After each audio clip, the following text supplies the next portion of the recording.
Please welcome our next speaker, John Butkowski, who is president of the Lorain County Manufacturing Council. John? Thanks, Rick. Good evening, ladies and gentlemen. This evening we're going to talk about 6 different things we're going to focus on. A little bit about my background and the Lorain County Manufacturing Council. We're going to be talking about manufacturing in Lorain County, the importance of supply chain, what it takes to be successful in manufacturing today.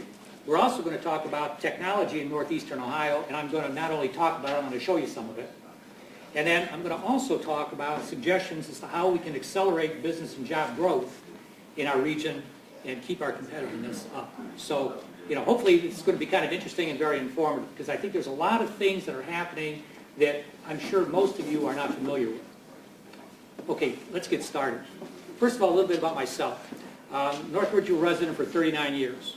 Okay, I've been involved in engineering, manufacturing, sales, marketing, both domestic and international, for 45 years. I worked in a company for 35 years, and I was very fortunate. I had a good mentor, and he basically got me involved with all facets of the business, everything from engineering to sales, marketing, manufacturing, industrial engineering, etc. So he was a great mentor. He also taught me something. He said, if you're not having fun, you should find a place that you can have some fun. So after 35 years, I looked at what I was doing and I wasn't having fun. So I turned in my resignation. People looked at me and said, well, you're crazy. You can't leave now. And I said, why not? They said, well, you can't retire. I said, that's right. I'm too young to retire. But I'm not having fun, so I'm going to have some fun. So I had another job already lined up as a VP of operations at a company in Illyria. And I basically worked there, helped them get competitive. I was there for a year, and I went to another company. And I was at that company for 4 years as a VP of operations of power systems development that was basically doing work internationally. And then I started doing some consulting work. And one thing that was kind of bugging me at the time was the fact that there was a lot of talk about economic development, okay? And something that I learned, and many of you that have any sales experience, I'm sure have known, is the fact that it's easier to keep a customer than get a customer, okay?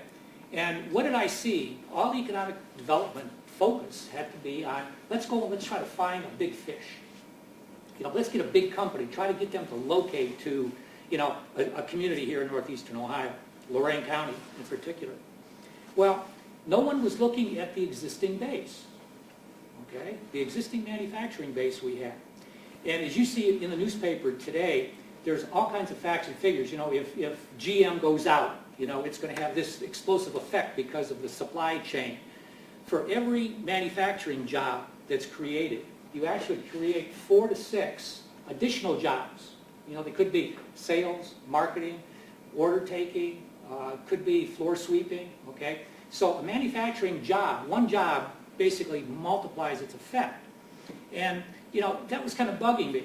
So what I did is, I got together with some people, and I was kind of picking their brains, and I said, let's see if we can find a way of focusing on helping the existing manufacturing base. So we put together a business plan, and basically the business plan was going to be focus on retention, work with the existing manufacturing base to see what we can do to help these manufacturers. So I went over to talk to Dr. Church at the college, and I knew Roy, and I said, Roy, here's my idea. He said, tell you what, you get yourself incorporated as a 501c3 nonprofit.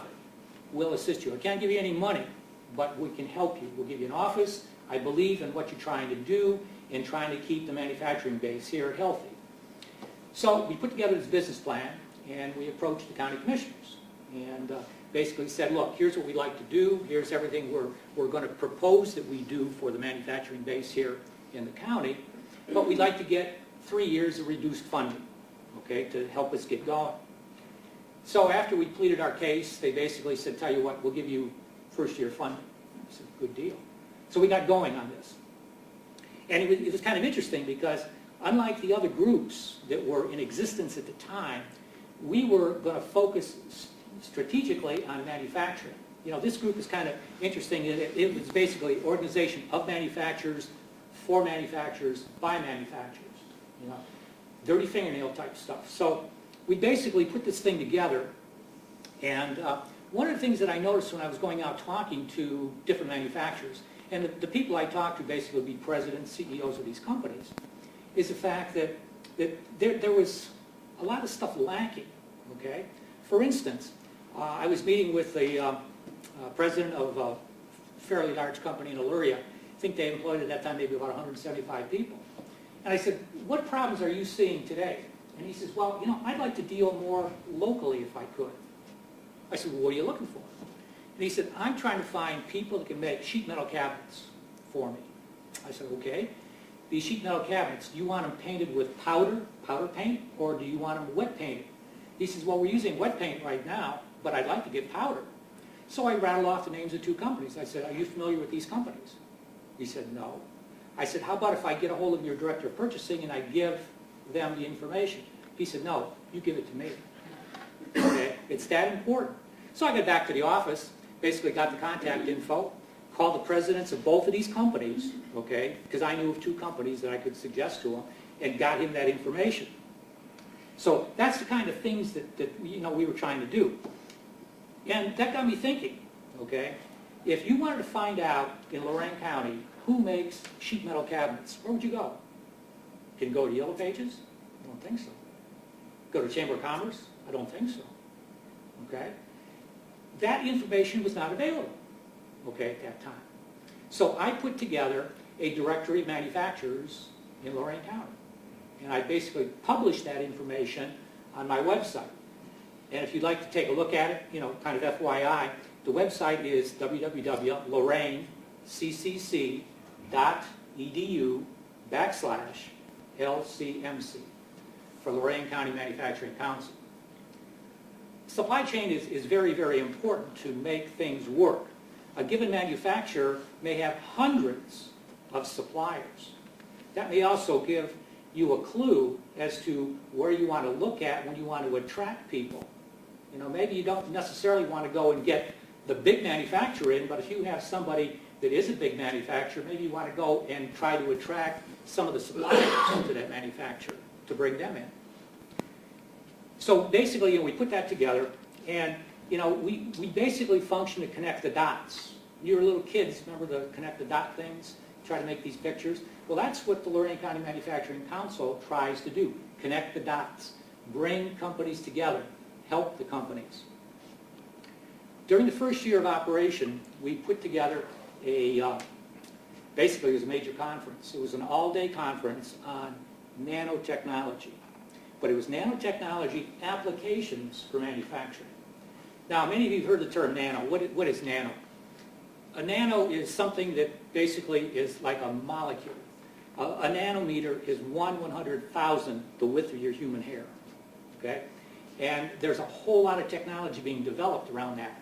The problem was that I was looking to find what applications are there for this nanotechnology.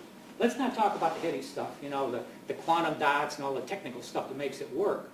But did you know that there's some paint out there right now?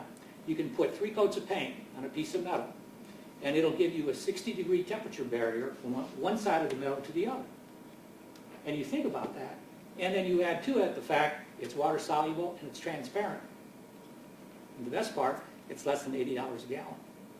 Okay? I was talking to a manufacturer here, in fact, in North Ridgeville, and he said, you know what? He says, I make a part for an OEM, original equipment manufacturer, and I have to insulate that part with insulation. With this paint, I won't have to mess around with this messy fiberglass. He said, this is really great. So what I did is I brought speakers from around the country, and Toronto, in fact, to the meeting at the Spitzer Conference Center at the college. And it was attended by, I think, maybe 65, 70 people. Okay? And it was strictly focused on the information that manufacturers could use. Nordson Corporation flew in their nanofiber expert from Atlanta, Georgia, specifically to talk at this conference. We had other people at the conference, kind of interesting. Bioplastics here in North Ridgeville on Mills Road. They